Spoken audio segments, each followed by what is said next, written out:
Greetings, everyone. I hope you're all doing good today. My name is Leslie Pahlani from Africa Kids Code. I'll be your host for today's session, which is Build Your Brand and Apply for Jobs Online. The objective of this session is to help you manage your online presence, build a strong digital profile, and your CV. By the end of this session, you will be equipped with the foundational skills and knowledge of tools, techniques that you will need to apply for jobs online. During this session, you will understand that your online presence is traceable and learn how to control and manage information available online, and learn how to set up a professional social media profile, learn about posting content that attracts positive attention, and identify your strengths and weaknesses to create a profile of you. And then you also use word processing software to construct your CV or Google Docs. And then you also save the digital document to cloud and to device. And then that will be it for today's session. So let's get started. Before we get started, I would just like to ask you this question. Which social media channels do you use currently?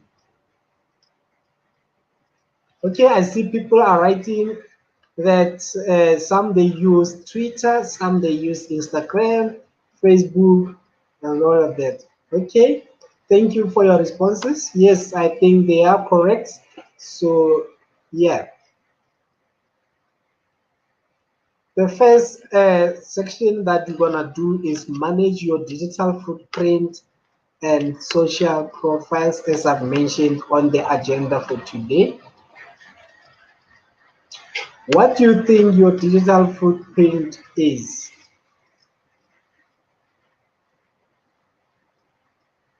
What?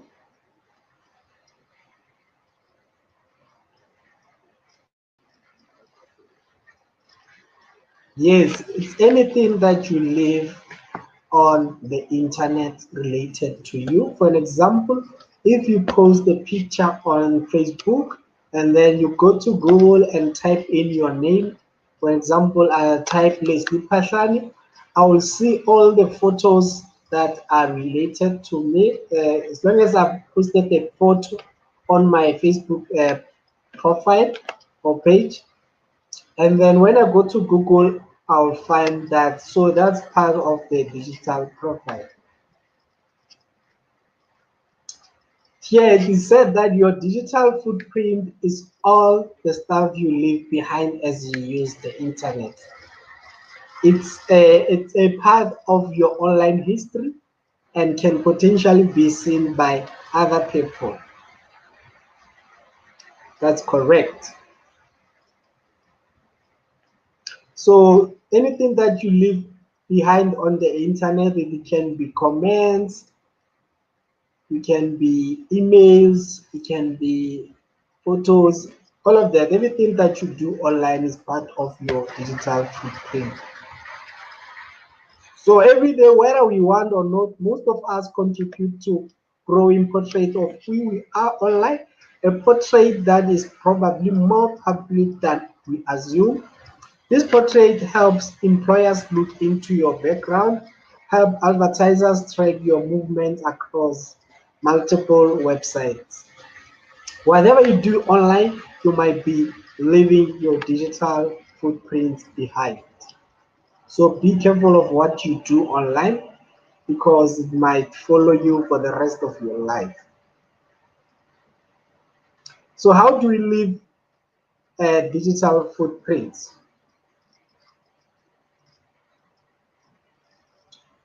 There are various ways to leave digital footprints. So as you can see, there are 3 of them on the slide. So the first one is using social media. For example, when you like, you retweet, you share, or comment on Facebook, those are the digital footprint, except for the private messages that you write, the direct messages that you write to a person. Make sure you know what the default settings are for your social media accounts and keep an eye on them. Sites often introduce new policies and settings that increase the visibility of your data. They may rely on you just clicking OK to whatever terms they are introducing without reading them. Another way to leave a digital footprint is by using mobile phones, tablets, and computers. Some application and websites will build a list of different devices you have used to visit those sites, and they track information about your website use habits and the login details. And lastly, we leave digital footprint by online shopping. Retailers and product review sites often leave cookies on your website, on your system, which can track movement from site to site. This allows targeted advertising that can show you products you've been recently reading about or looking at something online. For example, if you go to Google and type in something, let's say you want to install CCTV in your home, you go there and type in where can I find CCTV cameras, and then it happens to that you open on one of the links or the results that you see, and then next time when you go to Facebook, you will see an advertisement of what you were searching for. That's what it's called, retargeting advertisement. So no matter what you do online, it's important that you know what kind of trend you are living and what the possible effects can be. So what comes up when you search your name on a search engine? So let's do it first. Just go to Google and type in your name and then see what comes up on the search. Okay, I see people are saying they see photos of themselves. Yes, some are saying they're seeing their LinkedIn profile, correct. Social media, yes, that's correct. So you can see that everything that you do online will be with you for the rest of your life. So a study shows that employees look at social media accounts for an array of reasons, but many want to make sure a candidate will be a good fit with their company. What you post on social media could have serious repercussions on your professional life. It could cost you your current job or future job opportunities. So according to a 2020 Career Builder survey, 70% of employers use social media to screen and candidate during the hiring process, and about 43% of employers use social media to check on current employees. They believe information that they find online can convey a person's character and can demonstrate their skills level. So before you apply for a job, you should audit your social media accounts. Job seekers should assume that employers will check every social media platform. So you should know that hiring managers say that what they discover online often leads to a candidate's winning desired position. And they believe information they find online can convey a person's character and can demonstrate their skills level. One will ask how employers use social media. According to a 2018 Career Builder survey, employers use social media to conduct social media screening. What I mean about screening is that they look for information to support a candidate's qualification for the job, and then 50% want to ensure candidates have a professional online persona. And then 34% want to see what other people are posting about the candidate. Don't be tempted to completely erase your online persona. Employers say that strategy can backfire. So about half of employers, 47% of them said they couldn't call a person for interview if they can't find them online. So deleting your account doesn't guarantee the data is completely gone. Instead, it's best practice to keep your social accounts clean. So this is how to manage your digital footprint. Clean up on the content.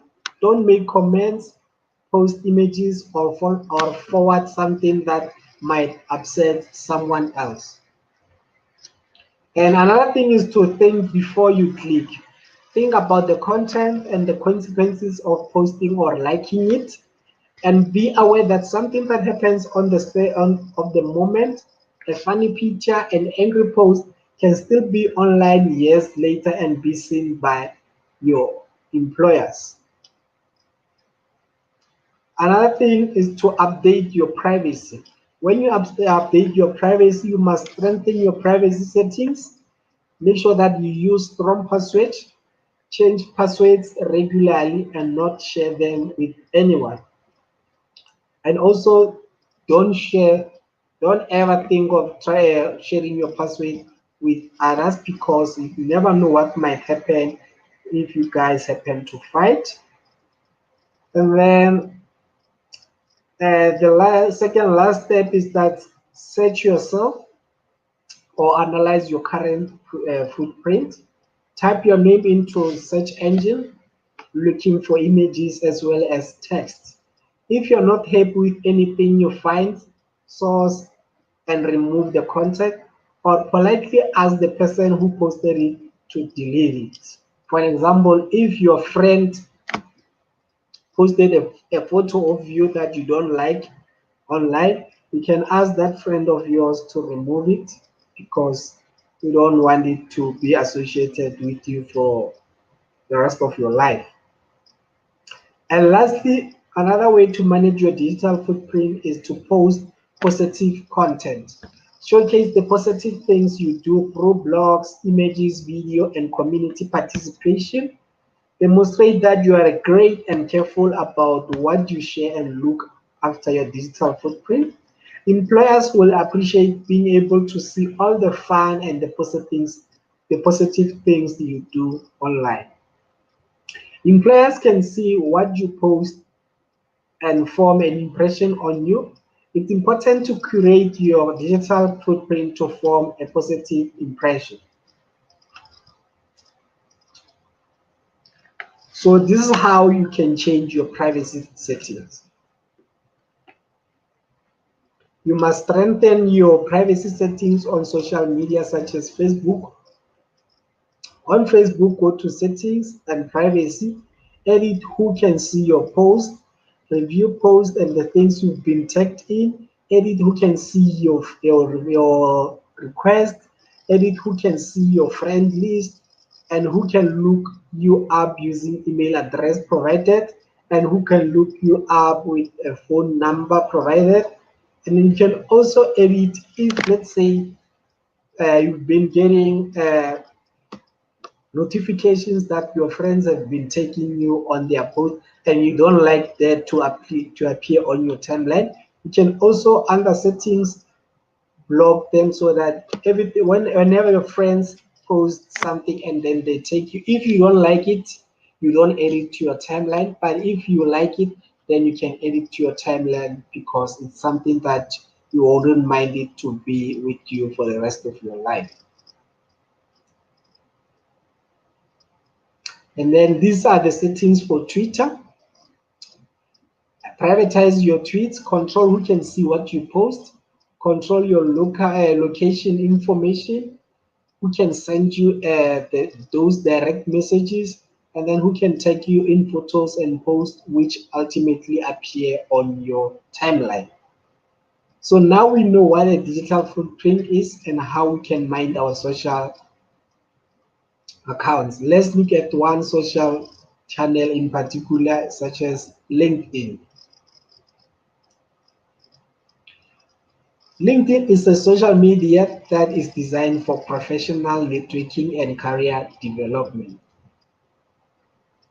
You can use LinkedIn to display your resume, search for jobs, enhance your professional reputation by posting updates and interacting with other people.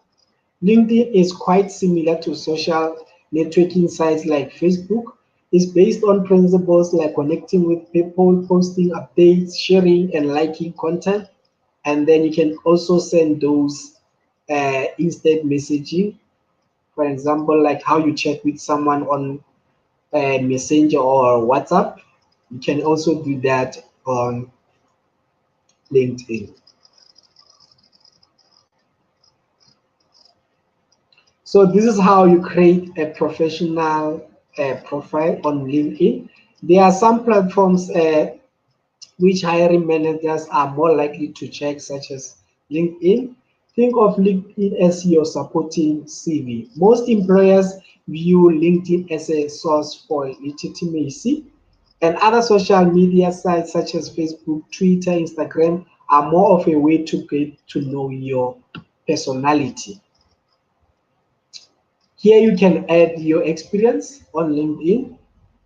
You can network in a professional context. You can share content which is relevant to what you do professionally, explore and apply to jobs.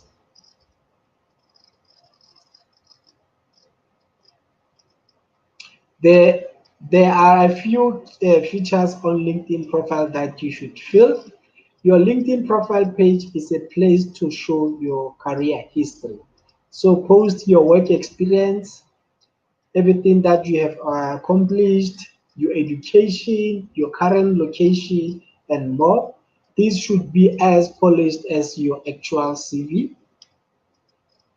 You can expect professional connection and recruiters to look at it. Firstly, make sure you have a photo of yourself on your headline. Firstly, the quality of your profile photo is important. So it's the first thing people see when they visit your profile. Make sure your face is visible so that employers can identify you. Keep the post simple and look friendly. Avoid distracting backgrounds. Like the example on the slide, can you see the guy who's wearing a nice suit and tie? The background is not disturbing at all. So try to make sure that you have something like that on your profile, LinkedIn profile. Your summary is the text below your profile picture. Include your previous roles and the titles there. Your about section is a chance for you to draw people with a strong first impression. Make sure to highlight your key experiences and then the achievements. The experience section is a timeline of your experience so far. Include any volunteering, education, and the work experience. Make sure to include start and the end to those experiences. Creating a LinkedIn profile is a great way for you to draw and reflect on experiences you've had so far. Filling one in will give you some ideas of information to include on your CV.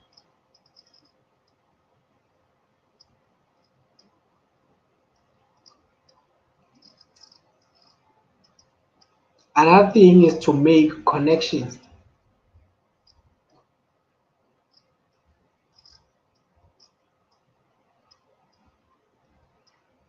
Many people use LinkedIn to grow their contacts and find career opportunities.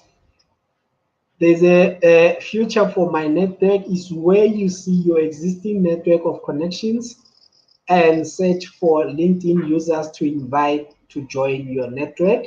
You can also see existing invitations you have received from others. For an example, on Facebook, you get notification of friend requests, and then if you want them, if you want to accept them, you click on accept. So even on LinkedIn, you do the same thing. You see the invitation, then if you like them to be one of your connection, you accept. If not, you reject, or you can just leave them. It's important to make business connection. LinkedIn is a great way to gain them without necessarily having to be where they are.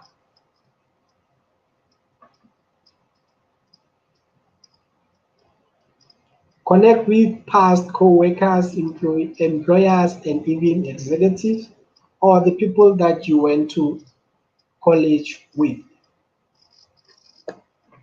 You never know who will accept your invitation. So LinkedIn tells you who's viewing your profile, which opens the door when it comes to meeting new people and making important connection. Messaging leads and chats with your network is via the instant messaging function. A lot of businesses are on LinkedIn. If you are interested in working with a particular business, you can use LinkedIn to read its business profile, connect with people who work for that business, and more.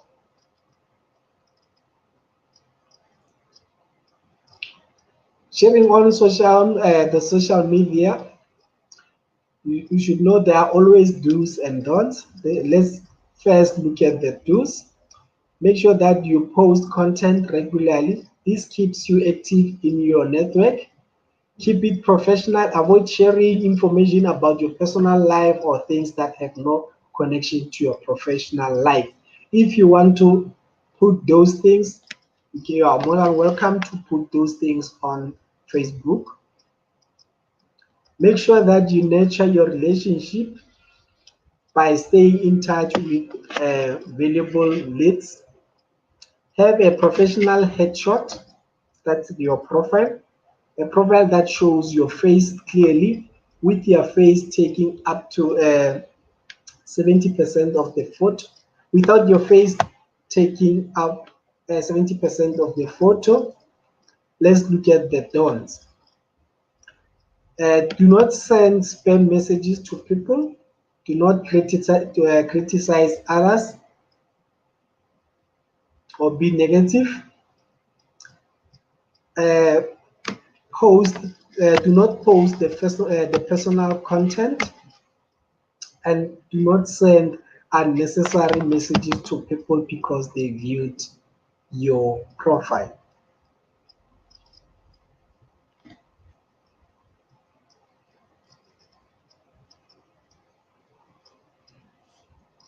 What you post matters. So whether LinkedIn, Facebook, or any other social media, people see what you post and share useful insights and knowledge.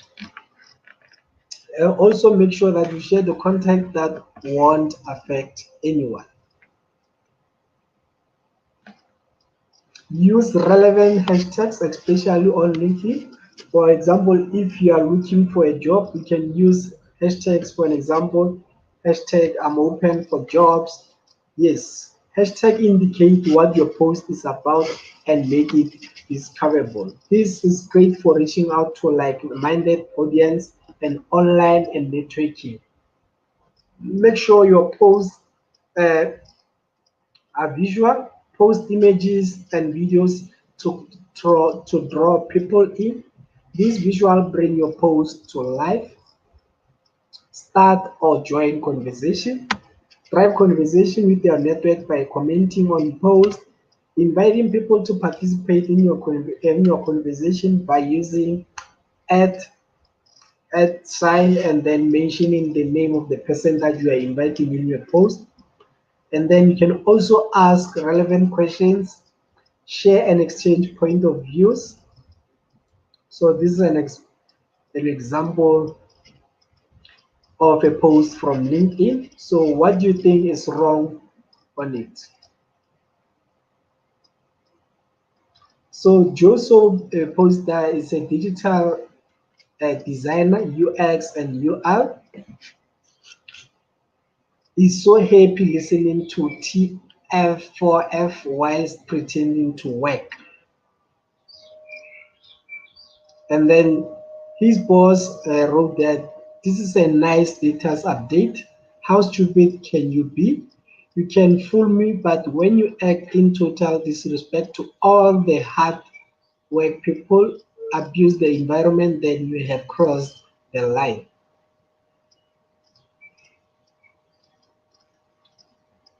So this is the personal stuff. Make sure that you don't post such things on your LinkedIn during the working hours, because whatever you post online, your people in your connection can see it.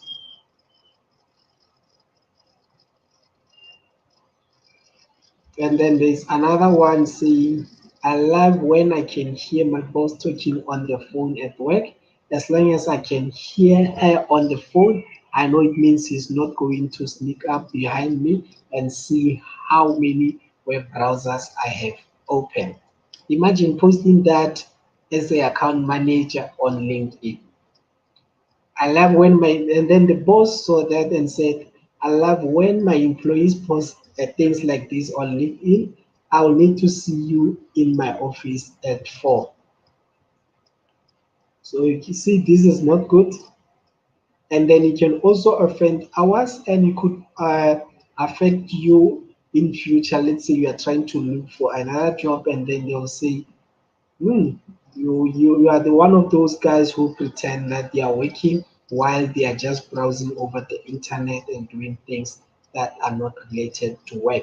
So make sure that you do those things during lunch and you don't post them on LinkedIn unless if you post on Facebook. But never share things that can offend others wherever, whether it's Facebook, Twitter, Instagram. So before we move on to the next section, I would like to take a few minutes to answer any questions you may have.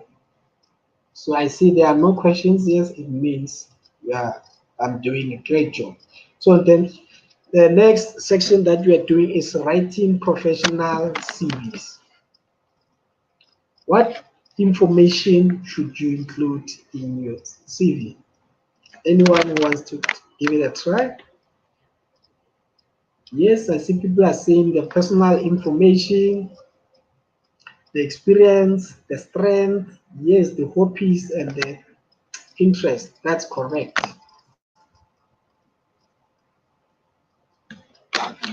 Building your CV. Your CV is your chance to shine and show that you are really made of what you are really made of. Your personal information can be your full name, contact details, and then the header. You should edit this to match the role you are applying for. And then the summary is why you are passionate about the role that you have or the role that you are applying for. And then the experience is similar to LinkedIn profiles, your work, your education, and the volunteering experiences that you have. Also the achievements to cover your qualification. The strengths, this will cover what skills you have, both tangible and intangible. For an example, leadership skills, problem solving skills, or relationship management skills.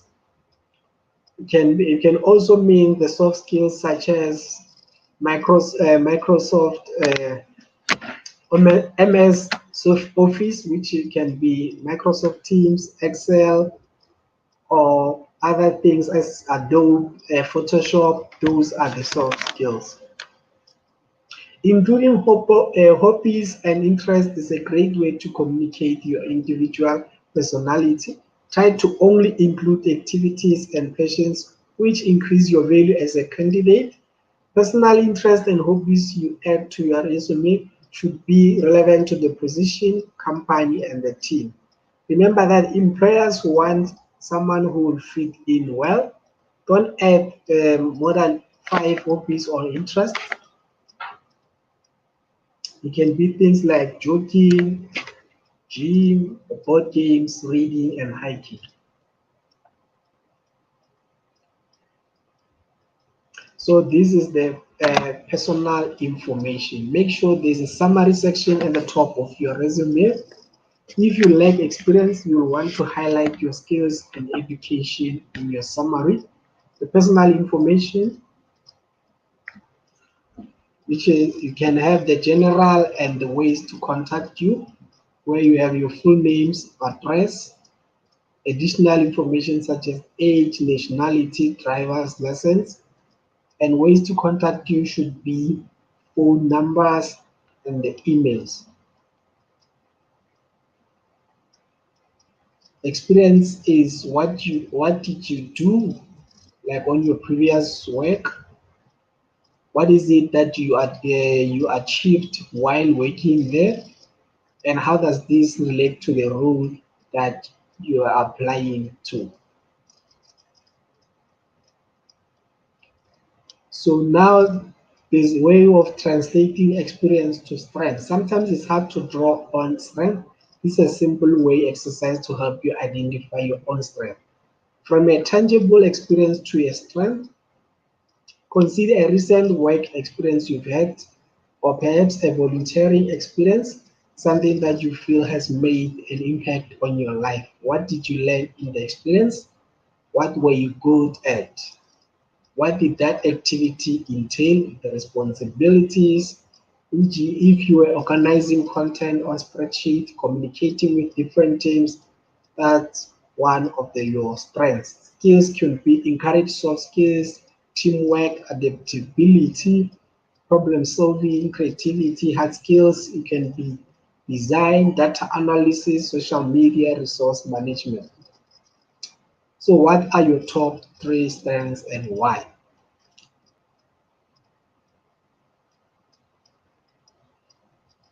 Okay, people are saying they are hard workers.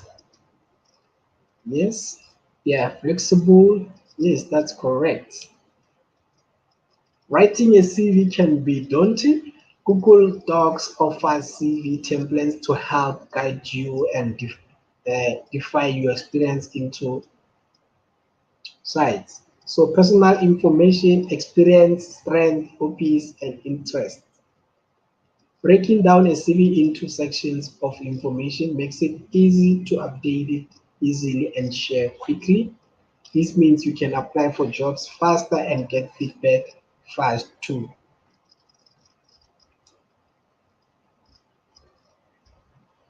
How to create a CV with Google Docs. Those are the steps. First, download the Google Docs. Use a CV template that comes with it, or you can download it online. Enter information, your personal information, and also save it as a PDF format. Make copies for various applications.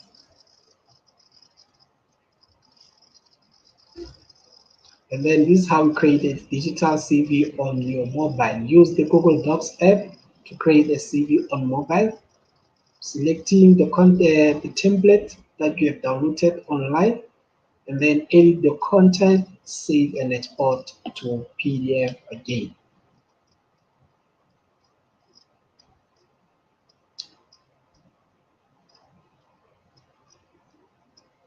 Now moving to the last section, crafting a cover letter. One would ask, what do we use a cover letter for?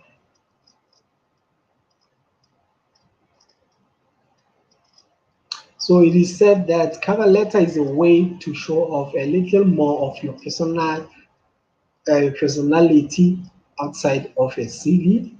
It lets your employer learn more about you, your personality, and gain insight as to why you are applying.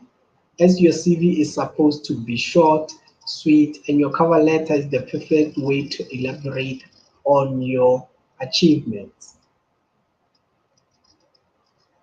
According to a 2016 report from Career Builder, 40% of recruiters reject applications who do not have cover letters. And then 54% reject resumes that are not customized to the job. So you can apply to 5 different jobs with the same CV. So now we know why they are important and how do we create strong cover letters. The building blocks for creating a great cover letters. What do you think you include in a cover letter? So here's a step-by-step explanation on how to build your cover letter. First, the greetings, salutations, introduction, summarizing yourself, your problems versus the solutions, relevant achievements, and then signing off. Let's start with the salutations. Start strong. Make sure to address who you are writing to. If you know their name, use it. Otherwise, use to whom it may concern. For example, if you know the name of the person, just write dear Leslie, dear Njani Njani, and then that's how you start with the salutations. Next, you should introduce yourself a bit about who you are, what you are interested in, what job you are applying for. E.g., for example, if you are applying for a marketing executive, or you are applying for a network technician, or you are applying for graphic designer role, or you are applying as a sales assistant. You must also mention where you heard about the job. Did you hear it on LinkedIn or CareerJet or Jobberman? There are many sites where you can find jobs. Next, you should summarize yourself. A summary about yourself is a chance for an employer to learn about your passions and your likes. Make sure that you keep it short and sweet. Write about what's important to you, what you are good at, what you enjoy, and why you are applying for the job. Try and relate these things together to match why you are applying. The fourth step is to explain why you are the right candidate for the job. The problem and solution paragraph is primarily a chance for you to show off your knowledge of the industry and the company. Remember that your cover letter is a chance to convince the employer that you will be a suitable candidate for that job. Talk about what you know about the company you are applying for, what you like about them, why you want to be in the industry you are trying to get into.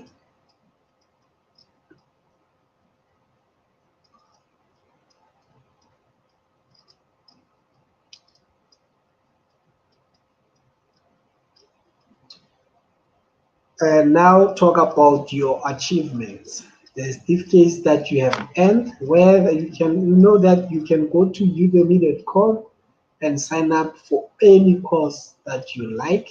And then most of the courses, they have a certificate of completion. You can also add those certificates there. You can also add them on the LinkedIn. And also talk about if you have volunteered before, mention it there and the rules. And then the languages that you can speak other than your mother tongue.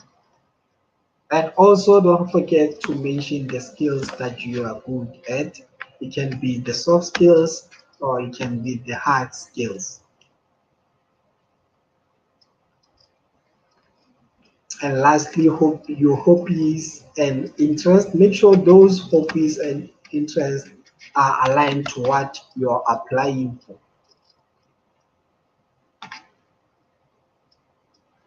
And then last thing is to sign off. to end your cover letter. Express that you are keen to hear from them. Let them know what that you will be happy to share any information in case you have something out. And end with many thanks or kind regards plus your full name. Here's an example.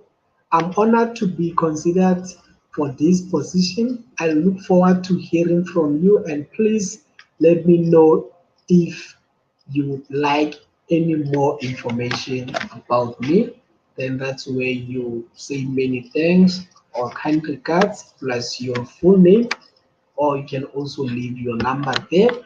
But if you don't find it there, they can also find it on your CV.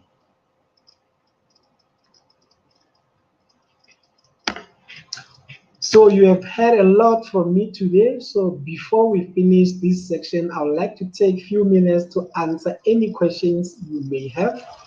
Please just write in the comment. Anyone?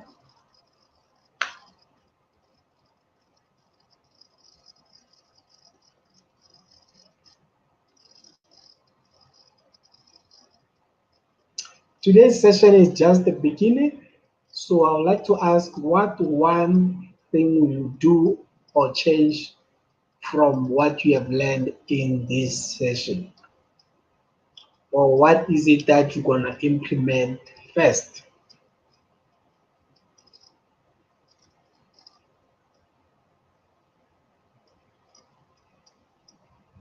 Don't be shy, guys. Write in the comment.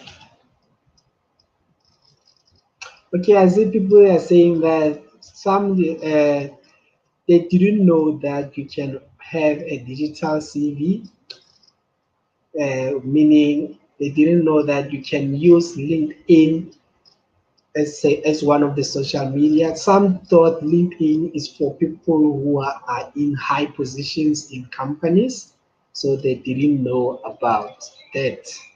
So the first thing that they will do is to create a LinkedIn profile. Make sure that they put a photo that is visible enough. And remember, guys, I mentioned that your profile photo on LinkedIn, it shouldn't 70% of it shouldn't be taken by your face. So make sure that your face is clear, your background is also clear. There's nothing distracting on your background. Okay, and then some say they didn't know that everything that I put online could be associated with me for the rest of my life. So from today onward, I'll make sure that I only post things that are not gonna offend anyone. And then I'll also make sure that I delete some of the things that I posted there, which are gonna make me a bad person or they will offend someone else.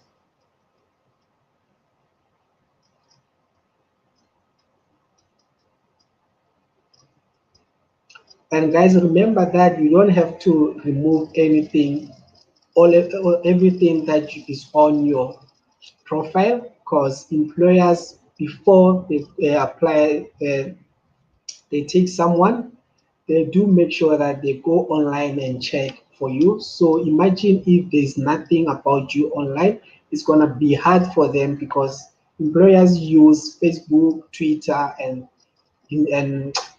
Instagram to know about your personality so that they can know how you behave around such things and what is it that whether you are open-minded or not.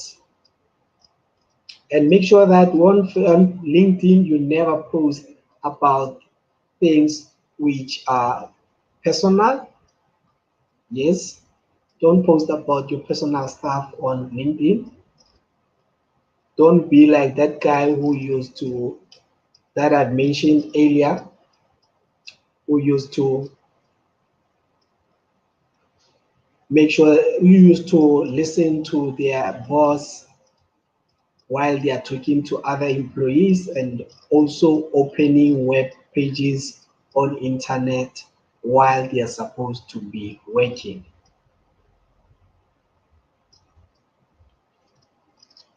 So thank you guys for attending today's session. You can find us on social media using the handle that is displaying at the bottom of your screen, which is at Africa Kids Code.